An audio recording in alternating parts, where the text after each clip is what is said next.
Ингушетия из своей истории, она видела очень многое. Она знает, что такое депортация, она знает, что такое экстремальная ситуация. Ингуши больше не хотят выживать, ингуши хотят жить нормальной жизнью.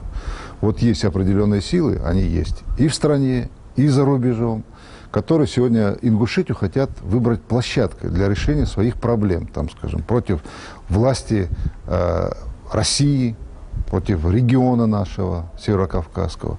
И вот попытка, мы уже знаем, что эти попытки, там, чем они кончились в Чеченской республике, мы знаем то, что всегда за этим стоит вот, как бы не очень хороший практически потом итог.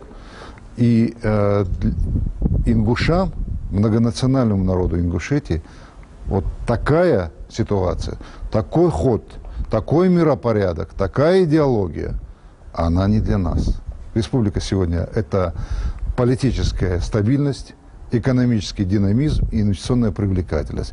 Кто бы, что бы, где бы, как бы ни планировал, другого у нас в республике не будет. Полезная вещь сейчас, с учетом того, что в цифре начинает двигаться. Если мы сейчас это не сделаем, то это сделается наш... Ну, абсолютно, мы тогда просто будем покупать ресиверы в других странах. А эти приставки у нас могут потребоваться, наверное, там, в количестве до 50 миллионов штук. Это огромный рынок. По сути, нужно вот такие предприятия строить в каждой федерации. Потому что мы строим, и очень не хватает цемента, не стоит материал.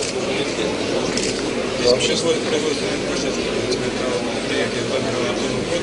Ну, это покроет подробности. Это покроет полностью все потребности республики. Это вот завод по переработке древесины. Да, только переработка древесины. Предприятие УСП знает 200 тысяч. Сколько инвестиций? Всего 30 миллиардов. Большие. Зязиков занимает жесткую позицию, а это многих не устраивает. Мне мой дед говорил, если в селе все тобой довольны, ты должен задуматься, насколько ты настоящий мужик. Так не бывает, что все тебя уважали, все тебя любили. И еще, выше всего он ценит свою независимость, чтобы быть свободным в принятии решений.